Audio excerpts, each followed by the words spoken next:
Hey everybody, this is Chenwa from NYC coming to you with another review. Today we're going to talk about One Bedroom, 1BR, a horror movie from Netflix. Just to let you know, two important things. One, there are spoilers. Spoilers throughout the whole video. Number two, trigger warning. It is gory. It is violent, and there is a bit of animal cruelty. Our main character is Sarah. She's new to LA and she works as a temp at a really boring office job. She's really reserved and she walks around like she's scared to live out loud. She's walking around like she's on eggshells everywhere she goes. We see this especially when she's at her job. Lisa, who's her cube mate, is way more outspoken. This is something that Sarah really wishes she could be, and Lisa's like her only friend. Because she's new in LA, our girl needs somewhere to live. She don't have nowhere to live yet, so she goes to an open house for a one-bedroom apartment in a pretty decent looking apartment complex. There's mad other prospective renters there, so she sees the apartment. She's like, oop, let me leave. I'm shy. I don't want to be in the crowd. And Jerry, who's the complex manager, is like, girl, where you going? Come in here and check out this apartment. Which, side note, when she's filling out the application, she mentions to Jerry that she knows nobody in town and she's new, which is a no-no. You do not do that. Like, as soon as she said that, I rolled my eyes. You know, she gets the apartment anyway, right? Once she's settled, she attends a welcome barbecue and we get to meet all the other residents. One such person is Brian, who's a little too damn friendly and available. Of course, to her, she thinks he's attractive, so she thinks she's like in a little Lifetime Hallmark movie, and it's like, girl, you in a horror movie, so no. I got weird vibes from him as soon as I saw him because he's always around. Now, this movie moves really fast, which I really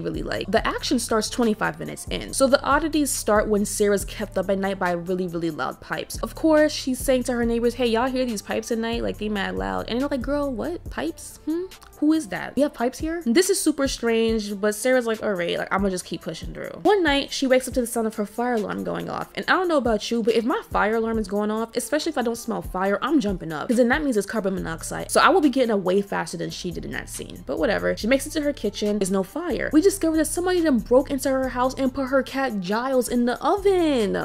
Like, he in the oven on fire. Remember Brian, the nice guy that she thought was just so cute? Yeah, he's not cute. He's out his mind. He snatches Sarah up, he ties her to a chair, she tries to run out for help, and then quickly learns that the entire complex is in on this. So Brian, as well as Jerry, who owns the complex, they keep her in a room for days on end where she has to keep her hands on the wall and stand in a very uncomfortable position. She can only rest when they let her, which is not often. She struggles to keep up with this torture, but she did better than me because I would not be able to stay up that long. She struggles with this torture and she cannot stay up too long, and she needs to keep her hands on the wall and she's just not able to do so. So let's just say Jerry and Brian choose to help her with this, and they attach her hands to the wall using nails and a hammer, if you understand what I mean. Once she's endured this for a sufficient amount of time, she moves to the next part of the process. And by the way, if you haven't realized by now, this is a cult. Nobody leaves this complex. You're not allowed to leave, and they rather die. Throughout Sarah's orientation, we see a little bit more of the inner workings of this cult. Everybody has a role that they can play that's essential to the community. For example, Esther, she's a doctor, so whenever you get sick, you don't have to go anywhere because Esther is there. Now, Edie's an older woman. She seems to be a little bit less odd. She has some minor medical issues every once in a while, but it's nothing like out of this world. Like, in the real world, you'll say, okay, like, let's take you to the doctor and make sure you're good. But is this the real world? No, this is a cult, y'all. This is a cult. So instead of taking her to the doctor, to Dr. Esther, and just letting her get some rest, they end her life. That was giving me some Midsummer energy. If y'all see Midsummer, hopefully it's not a spoiler by now because that movie's mad old, but instead of letting her be, they end her life. And their reasoning is like, oh, she's not useful anymore. And I'm like, I like her. She's like the most normal person here. Sarah at this point has been through sleet, snow, rain, hurricane, tornado. She's been through it all. But now she's like, oh, y'all really out your minds. Like, y'all really out your minds. I didn't know y'all was like this. She's even more shook than before. After this, Sarah's pretty much done with initiation, so to celebrate that, they brand her. And then they have her enter a relationship with Lester, who's the weird guy with one eye. He's also a widow. He's really creepy to Sarah, so Sarah's really like,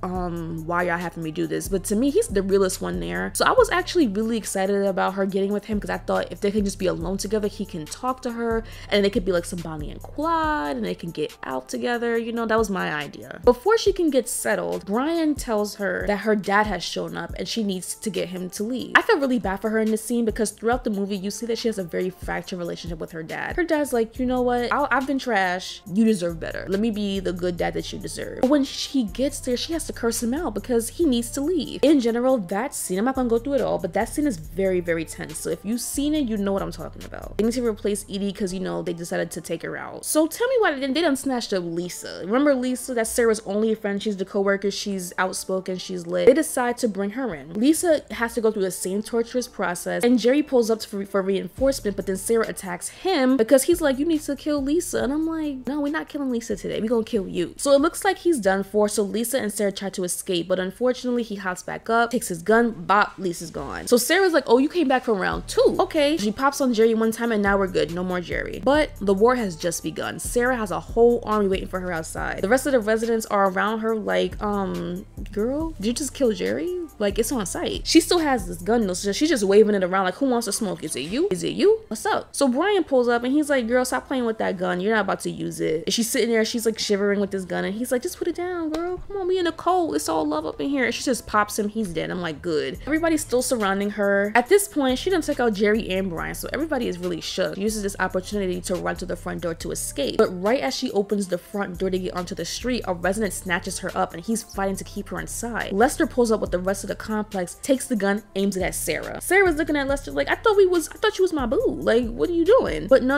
Lester is our king. We can trust him. He shoots the resident that's holding Sarah so she can leave. She runs and then tries to get Lester to come with her. He says no. He doesn't say it. He shakes his head no. And the way he did it, I was like, Lester, don't do it. Lester, don't do it. And he takes his own life. And I was hurt. But at least Sarah is free. So Sarah runs out into the middle of the street. She seems to be relieved. I'm relieved. Takes a deep breath. But I don't know why she just stood there. Maybe she was in shock, but if it's me, I'm dipping. It's a wrap. She stands there. I'm confused. She's taking a deep breath. As soon as she's like, okay, let me try to figure this out, every single apartment complex in the vicinity starts sounding their alarms, including hers. So as we can see, the cult is not specific to her apartment complex. It's every single one that you can see in the frame, in the shot that they're filming. Now, if I was her in this moment, I would have immediately just started crying because it's like, okay, who's about to come out and get me? It's at this moment that Sarah gets her brain cells together and she just starts running off. She just starts running down the middle of the street and then that's it. That's the end. So all I can do is cross my fingers in hopes that she makes it out alive, you guys. So let me just touch on some of my likes and dislikes for this movie. Number one, I really like the diversity among the complex residents.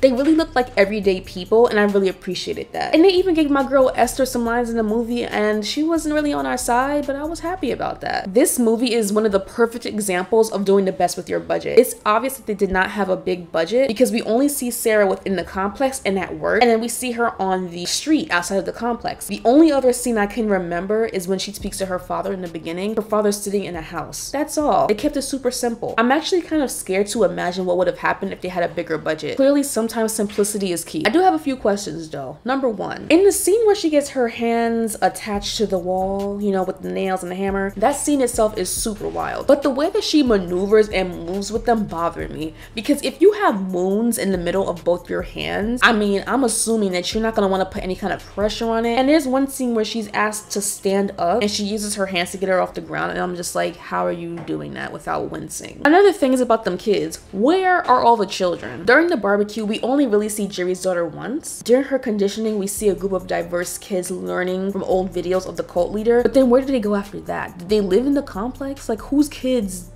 Like where? Now this isn't really a big deal, but I kind of feel like Lester's wife didn't necessarily die from cancer. I'm guessing that she had cancer and then they took her life the way they took Miss Edie's life, because maybe they thought that, oh, like Lester's wife couldn't contribute because she was sick. Like that logic, I don't know. So in that case, Lester must have been real tight, and I'm just upset that he couldn't get out and, like, you know, be free. I really wanted him to escape, but I guess that was too idealistic. Also, I know Sarah's character was on Zoloft. We see her hold a prescription bottle, and then there's a scene where she's moving and she calls her pharmacy and asks for a refill of Zoloft. I'm just like wondering, was it necessary? Like, was it necessary for her to actually be on that drug? Because it was only mentioned when Jerry, I think, talked about how she pollutes her body, and I think he meant polluting her body with, you know, prescription drugs, which she wasn't even using it inappropriately, but whatever. So this review is actually way shorter than I thought it would be. Hopefully it was short to you as well. I really liked it. I know there were a bunch of spoilers in it, but if you are down to watch it anyway, if you feel like my review didn't do it justice, I highly urge you to. It is pretty good. It's not an amazing movie, but I think they do very well with not getting carried away. I really enjoyed it, and I'll definitely recommend it to anybody who like wants to see something that'll give them a little jump. They've put themselves in the position where they can definitely have a sequel, but if they don't, it's okay, because then that everlasting fear of whatever happened to Sarah will live on. As you know, I do reviews on TV shows and movies quite often, so if you have any suggestions, anything that you want to hear, see, all that good stuff, let me know in the comments down below. Make sure you like, comment, and subscribe, and I'll see you very soon.